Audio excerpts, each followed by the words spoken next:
Okay, Apple's iPhone 15s. We're looking at all 4 devices here. We have the iPhone 15, 15 Plus, the 15 Pro, and the 15 Pro Max. Having spent a few days with these devices, there's so much more to talk about than I'd originally thought. Let's start off here with the 15 and the 15 Plus. So both of these devices have an aluminum build still. They're roughly the same size and shape as the previous generation. The biggest difference aesthetically is going to be the rounded edges. Now, if you look at Apple's marketing material, they do such a good job selling it, right? It makes it look like they've created some aluminum pillow for your hand. It looks so smooth and soft in the imagery. It does look really good. Apple did a fantastic job making these new iPhones look just distinctly iPhone. This is the new rounded edge design, and they have that design language right now. No one else is doing it. And the same thing goes with the Pro devices. These have the same rounded edges as the non-Pro, and they just look so cool. I feel like the design language on this is nice, especially with that nice titanium color, but the moment you case it, the design language is kind of lost. Now, in terms of the materials, the iPhone 15 and 15 Plus have that aluminum rail on the side, but they also have a new satin finish glass back. And during the presentation, they're like, this is some color-infused glass material, and I was like, what's so special about that?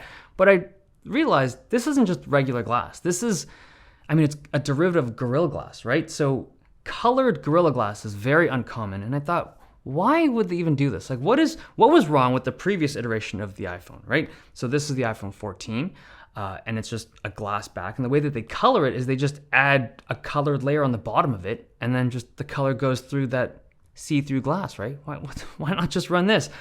And I honestly, the only thing I can think of, the only thing that I think is okay, maybe this is why, is that if you have colored glass, you get to vary the kind of intensity of the color based on the thickness of the glass. So on this portion of it, where there's a thin layer of glass, it's like a faint pink, but then when you have it on the camera hump, so it's a thicker layer of glass, it's just a more intense color because there's just more of those color particles in it. And it's kind of neat, but I'm like, I don't know. It seems a little strange that they focused on this thing, but I guess that's what they were going for. Now, the colors are really pale. When I started at the event, I was like, those look pretty muted, but in person, the blue looks like it's like this, it almost looks white, right? It almost looks this like a very cool looking white color, but all the colors this year are almost pastel. The Pro devices have a titanium rail, and these look really nice to me. So they have a brushed finish to them. It's very subtle. You kind of have to put it right up to the camera to see, but I think it looks really cool. I will say that the fingerprints on the natural color don't show up very readily. It's very good at hiding fingerprints, but the black device, this shows up more readily. This, yeah, you can see it right here. You can just see the kind of greasy smudges on it. Also, I've noticed that sometimes the buttons, the area around the buttons, it just kind of builds up kind of smudgy stuff, but these are just little details. I only bring this up because I feel because this is the flagship device and the flagship material, some people just really care, and I thought I'd just share my quick experiences with it. But I do think that this, the natural titanium, man, this is such a nice looking color. Everything about this metal just vibes with me. Look at me. I have a gray set. I love everything gray. Even my watch is gray, right? When was the last time you saw an all gray phone? They're not common. The last one I had, I think, was the Samsung Galaxy S9. Okay, in terms of its weight, so this, with its titanium rail, is a lighter phone than the previous generation, like the iPhone 14 Pro.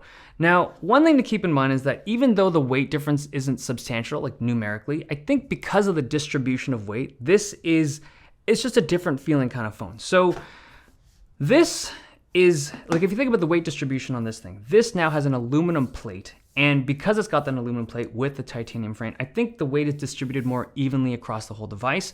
On the iPhone 14 Pro, this didn't have an aluminum plate, and there was also a heavier steel frame that wrapped around the perimeter of this device.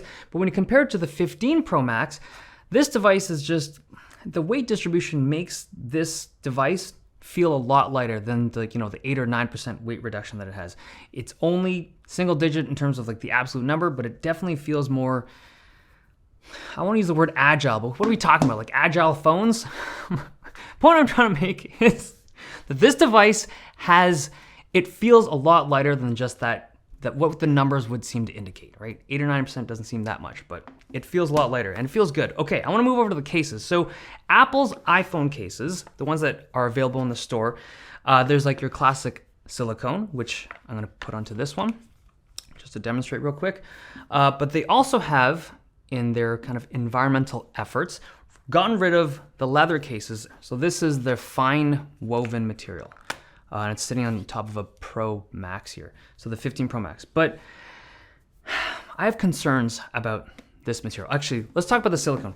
This feels awesome, right? I feel like I'm a huge fan of silicone, and I don't think that the shape of this case has changed much despite the new rounded edges. But this fine woven material, this stuff, for one, it scuffs very easily. So I'm just gonna demonstrate really quick. I'm just gonna take my fingernail, don't have super long fingernails, right? I mark it, and it's there, and it doesn't go away. Like, this is there pretty much permanently. And if I did it a bunch of times, it would just scuff. And unlike leather, like leather scratches quite easily as well, but that kind of patinas nicely. It's got this kind of worn leather look to it. It's a look. Worn like cloth, I don't know. It's not a look to me. Also, this doesn't feel particularly premium. I understand it's recycled material, but this feels like almost like a cheap polyester kind of like bed sheeting. It's strange, and it's got that like, it's not my favorite material, and the fabric is quite thin. If you compare this case to like the Pixel 5 case, this is obviously a dated case, it's quite a few years back, but this looked and felt like a very substantial weave case, right? This is like, maybe they had to keep it thin for the magnets. Like I'm just thinking maybe because of MagSafe, they need the magnets to be a particular strength. They got to keep this material really thin so the accessories stick to it. I don't know, but it just ain't my speed. There is a clear case, a new clear case from dbrand. This is called their Ghost case. So you can see through it, and you can see the language, the design language, and the materials of the new phones, which is kind of cool. I want to talk about the action button. So on the iPhone 15 and 15 Plus, it still has that standard mute switch. We've seen this for well over a decade on the iPhone, and it's just like your standard switch to turn notifications on and off.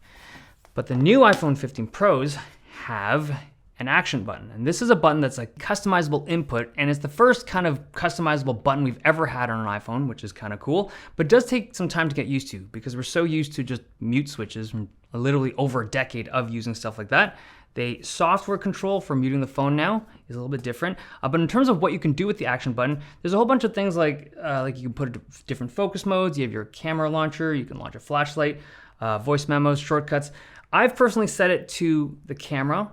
And for me, it's just like anytime I've ever had any kind of like winter sports, you can't launch the camera without taking off your gloves and like launching the phone, or you have to have like touch sensitive gloves that can like, you're like poking the screen. To be able to long press a button to launch a camera, so much easier. It's so Android, for lack of a better term, but I like it. And I think most people will as well. It just takes some time to get used to it. Now, I do wish there was some kind of tactile marking on it so you could feel for it in your pocket to know that this was the thing that you were long pressing to do your action.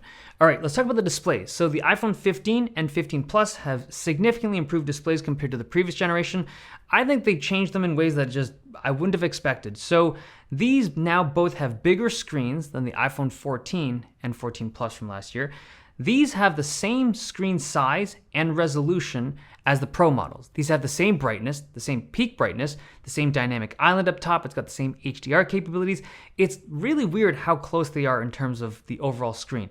I'm most surprised by the 2000 nits in peak brightness. It's just for legibility when you're outdoors, but that's something that companies usually reserve for like their flagship stuff. But the non-Pro models are still missing two features. First, it doesn't have an always-on display, if that matters to you. But the second thing is that this is still running a 60 hertz display on the non-Pro amateur model. And I really think they use it to distinguish the difference between like the pros and the amateurs, because I don't think that the cost of production is that far apart at this point, at least not for Apple, because the volumes are so high. But when I review these phones and you see them side by side, the 60 hertz just, it's got this stutter, right? But I really think if I remove myself from the situation, I try to like not be a sweaty tech nerd about it, I really think like 99% of the world doesn't care about it. I've shown it to many of my friends and my family members of like, yeah, that's cool. That promotion is neat and all, but like, who cares? And in that line, it's like very, very little media takes advantage of that stuff. Very few games take advantage of 120 hertz, but it's mostly just the UI, right? When you're in the UI and you're browsing around on your phone, you're doing stuff, having ProMotion is just so much nicer to look at if your eyes are used to it. And the fact that they don't have it is just ridiculous, because there are phones out there that are like $300 that have 120 hertz displays. For it to be missing on a $700 phone, it hurts. And in terms of the bezels, on the regular iPhone 15, The bezels are a little bit thinner compared to last year. These are more aligned with like the 14 Pro models from last year, but the 15 Pro models, they're very thin, the bezels. I will say, this is just anecdotal story here. When I'm playing games, sometimes the meat of my hand would be touching the screen, and because the bezels are so thin, it would interfere with the button inputs of my fingers. It was uncommon, but it did happen a few times on the 15 Pro. Also, I think the front glass on all the new devices is actually slightly curved at the edges. If you run your finger against it, you can feel it. So screen protectors might not easily cover that full front screen. And in terms of the ports, so thanks to the EU, we have USB-C ports, baby. We've always wanted this. I'm still in disbelief that this is like something I'm staring at. USB-C ports on an iPhone. So the regular iPhone has USB 2 speeds. Pro model has USB 3 speeds. There's no like malicious intent here. I see a lot of the comments are like, oh my gosh, why does the regular iPhone 15 still have USB 2? I think it was just the chip. This chip that's in here, the A16 Bionic, it was never meant to have USB 3 speeds. It was just not a thing when that chip was developed, and that's the chip that's in here. So no USB 3. Now, if you do frequently dump massive files from your phone onto your laptop and you do need that speed, you gotta go for that iPhone 15 Pro. But you would also need a new cable, because the one that comes in the box is this thing here. So this is a very nice looking braided cable, double-ended USB-C. However, this is USB 2.0. I see my Twitter light up with people who are very angry about this. It's very normal. Like, I can't think of any phone company or laptop company even that does include a USB 3 cable for charging. It's invariably like USB 2.0. That's the industry standard when it comes to charging cables for charging. Okay, the other things you can plug up to that hole, basically anything with a USB connection. You can plug up keyboards and monitors. You can get like 4K 60 DisplayPort out, and you can charge your iPods. You can charge the old ones with the Lightning cable and the new ones with the USB-C cable, because the new one has a USB-C port. Now, in terms of performance, the A17 chip is faster, like you would expect, and it can sustain a full workload a little bit longer than the previous generations of the iPhone Pros, but it's nothing crazy. Like, I don't think at this point people are using their phone and being like, man, if only this phone was faster, right? That's just really not a thing. I will say that the GPU has seen like the biggest jump this year. They did showcase some games. I was able to test out an early build of Resident Evil Village. This looks very good for a phone. It's a really demanding game. I remember benchmarking this thing on like RTX 3080 laptops, even last year, and to see it running on a phone with all the original assets at a consistent 30 frames per second is very cool. It feels like the GPU capabilities on this phone is similar to like a PS4 or like an Xbox One. It's very impressive considering the size of it, but it's like, in case people are wondering, like, is it like a PlayStation 5? It's not, but considering the size of the device, very impressive. Now, in terms of battery life, so I ran the same battery testing that I did 3 years in a row now, and I didn't see much of a change in terms of like the overall battery life of the phone, but what I did notice was a big spike up in the gaming battery life. So Pokemon Unite isn't a very demanding game, but it does just suck up juice. And I ran this test a couple times.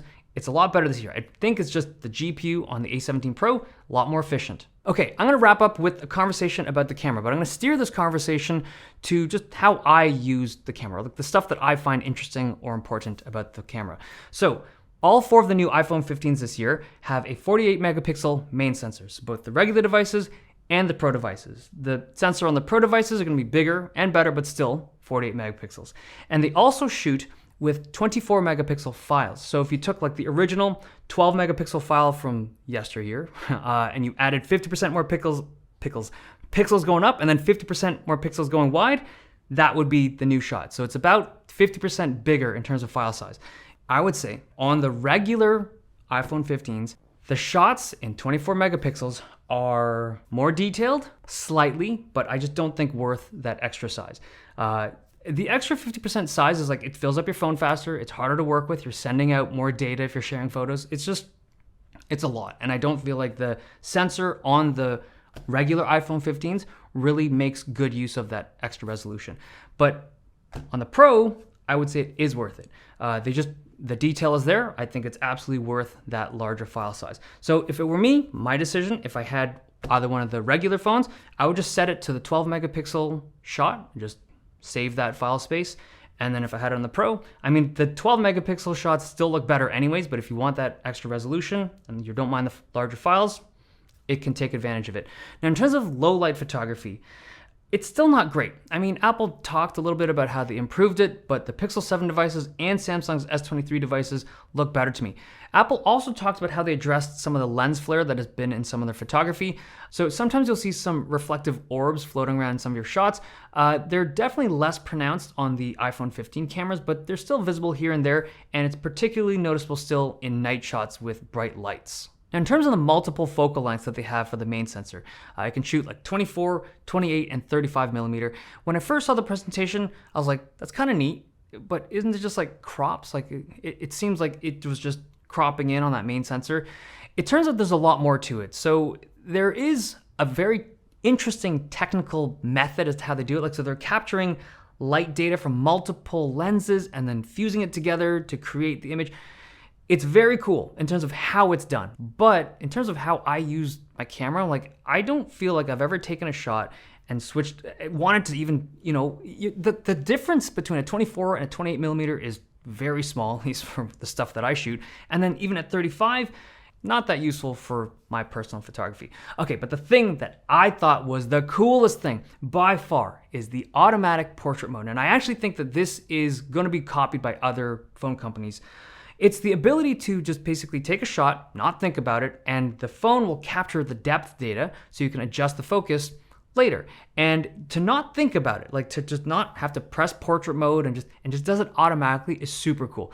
So if it detects a face, or like a human face or a pet's face, it can supposedly do it. I did notice that it only works for like large pets. Like my kid has a goldfish, it didn't work for that. But if you have just regular large faces, it works, and it works really well. And just the ability to adjust this stuff in post, but not think about it when you take the shot, is so useful. Like, it's just a nice looking shot, but you do need to keep in mind that that original shot that you take has to be in focus. Like, if it wasn't in focus, it won't be able to fix it using this portrait mode stuff. Okay, last thing, the zoom. So I'm sure you're aware by now, the iPhone Pro Max, iPhone 15 Pro Max, has a zoom lens. And this thing is a 5x optical zoom. Actually, you can see the difference between. So this device here is the regular 15 Pro, and you can see the lens right there. And the 15 Pro Max has a much larger aperture for that zoom lens. A couple thoughts. I don't think that the 5x telephoto is particularly powerful. Samsung has 10x opticals that just are twice as powerful. I think that it's good that they're back. They're more competitive in terms of the zoom game. They've been comically behind for years. I would say the Pixel 7 Pro, their 5x zoom is arguably better in terms of like sharpness and detail that's able to capture at that 5x. But the fact that the iPhone has a 5x zoom is great. Now, I think the one conversation that might come up is like, should you get the Pro or the Pro Max or the Pro? Because when you go with the Pro Max, your zoom range is like, you start at 5x, and anything underneath 5x is not an optical zoom. It's like cropped sensors. And on this device, because it has the 3x zoom, like the original older style 3x zoom, you do have that kind of mid-range telephoto covered a little bit better. My take on it is that it doesn't matter. It really doesn't matter. If you're getting sweaty over this because you're like a professional photographer, that's a whole separate question. But if you're just someone who wants to buy a phone and you want to take photos like normal human beings of your family and friends and just things that you do in your life, don't buy the phone based on its zoom capabilities. Buy it for everything else. That's just my take on it. Okay, pricing. The base model started at $800. The Pro model started at $1,000, but I found that chart again where someone on Reddit had graphed out or charted out the percentage of yearly income that it would take for someone to purchase one of these base model iPhone 15s. It's spread across a lot of different countries, but at the top of the list was Myanmar. That's the country my grandmother was from, and it's just crazy to see how expensive this phone can be for a lot of people in this world. I think it's something we should keep in mind when we look at the prices of these iPhones. Okay, there you have it, the iPhone 15.